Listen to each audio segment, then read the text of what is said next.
Hi, what's up? Thank you for watching my channel. And I'm in Jerusalem. And with me is Gilla. Hi, nice to meet you. Nice. Thank you all for joining us today. So Gilla, what are we going to see today? So today we're going to venture into the old city of Jerusalem, which is just behind us here. And I'm going to give you a little bit of a taste of 3,000 years of history.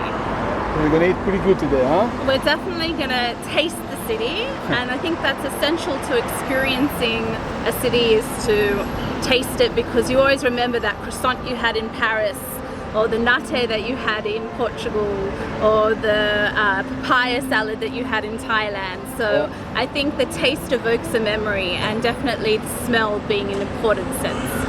Oh, that sounds pretty good. I'm pretty excited, so let's start doing it. Okay. And of course, if you like it, guys, don't forget to subscribe to my channel. And I'm going to put Gilla website on Facebook, Walkabout Israel, on the description down below. So guys, come join us.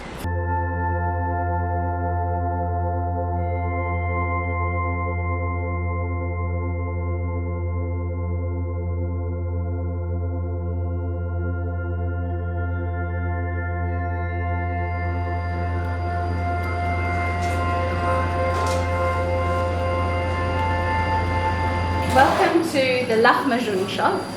כמה זמן אתם כאן? They've been here for 60 years, and they specialize in making lahmacun, which is pastry with meat, ground beef on top of it. This is all that they make, and they've become so famous for it. Everybody knows about it in the old city.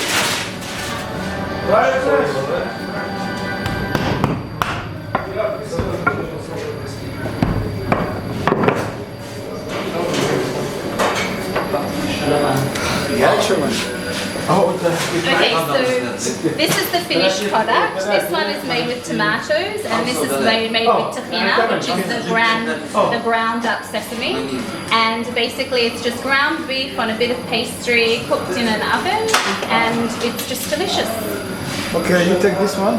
I'm going to try the tahina. Okay.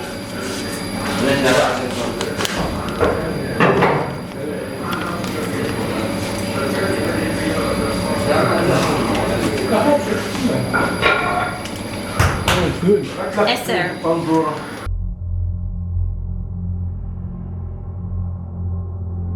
Welcome, guys, to the Church of the Holy Sepulchre, which is the holiest place for Christians in the entire world. Behind us, inside us, is the place where Jesus was crucified and where he was buried and then resurrected 3 days later.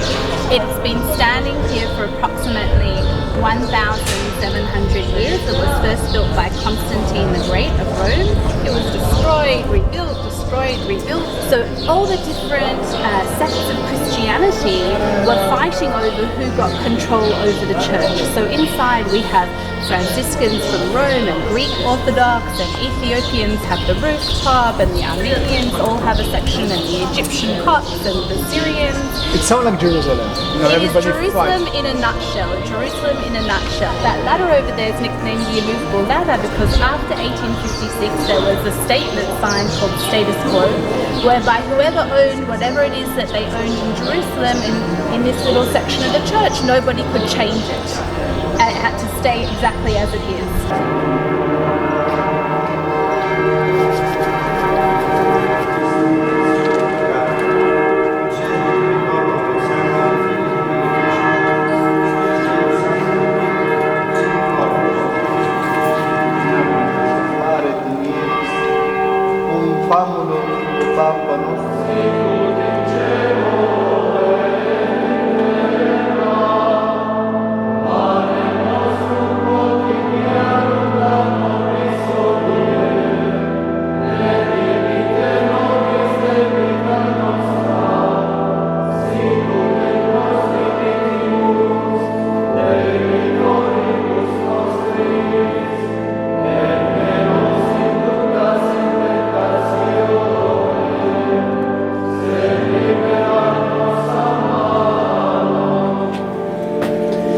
Be careful, Sherman.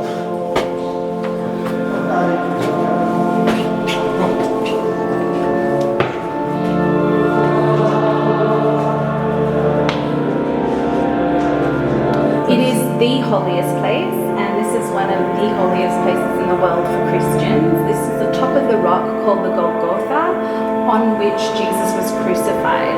It's under the auspices of the Greek Orthodox Church, and you can see over here a symbolic Jesus being crucified on the cross. The old city is filled with these little gems, and inside the church here, the mosaic tells the story of what's happening inside the church. So first you have Jesus being crucified on top of the Golgotha, which comes from the Hebrew word Golgolet, which means skull. So there's a tradition that either the rock looked like a skull, or that that Adam, first man's skull, was buried underneath. And so that's why it's called the Golgotha. Then his body is taken down and prepared for burial. So lots of people are touching that rock because that was the place where Jesus' body lay and was prepared for burial. So in order to connect to that history and heritage, they touch the rock, which is holy. And then around the corner, in the place where you saw the ceremony, that is the burial place of Jesus, where his body was placed in a cave and then resurrected 3 days later. So the beautiful dome that was on top of the tomb is called the Anastasis, which means resurrection, because from there he rose up to heaven.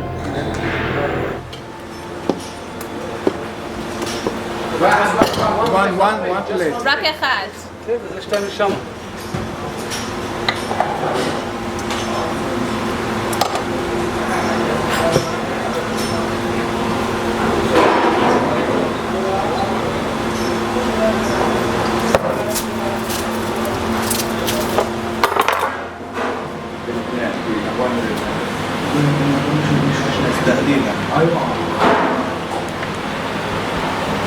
So we're sitting here in a place called Hummus Arafat, and every day fresh hummus is made. Hummus is made from chickpeas, and they are ground up after they've been slow cooked overnight. And the secret to this particular mixture, always there's different hummuses, and everybody is kind of competing which hummus is the best over here in the old city. Over here what they've done is they've put a little bit of tahina, a little bit of lemon and garlic, and then a little bit of chickpeas and sprinkled petrozilia, parsley on the top of it, and then dashed a bit of olive oil. So the traditional way to eat it is to scoop it up, which in Hebrew you call lenagev, to wipe the hummus. And they've also given you some pickles and onions. So you take the onion and the onion also acts like a scoop. So you take a little bit like this and then you wipe the hummus. So are we going to fight over who gets to finish it? Yes.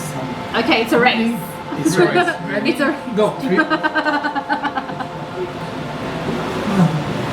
Oh.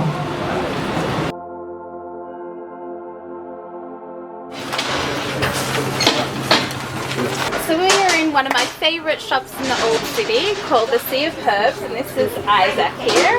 And when you smell all of those aromas, they really come from these sets of spices that you see in front of us over here.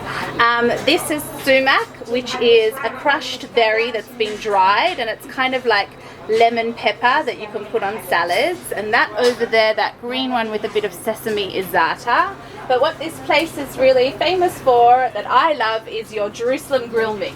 Yes. So I thought Isaac could make it up for us. Isaac, how long have you had this shop? This is about 400 years, generations.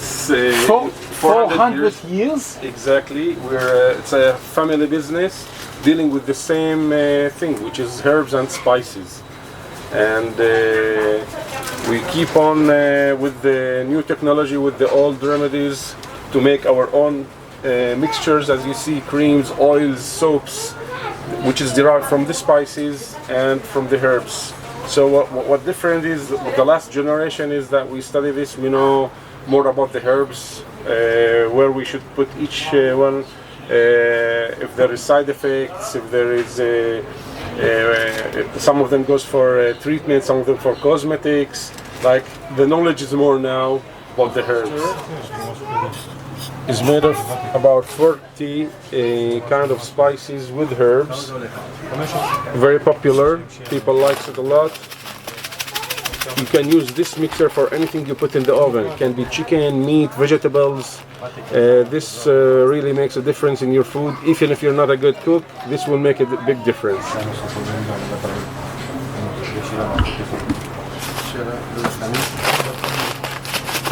It's called Jerusalem mixed spice. We use it for anything we cook in general. Can be for makluba, can be for rice, for chicken. It has to be cooked, not grilled, okay? Mixtures that we use for fish, for example, and seafood. Also a special mix of herbs and spices. You can just add this to your fish or seafood.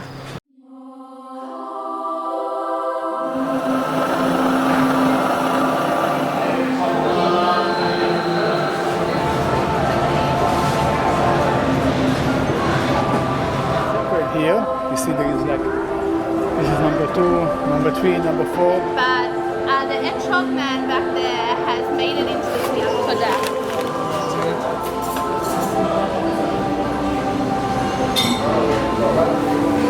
So over here he's making the roasted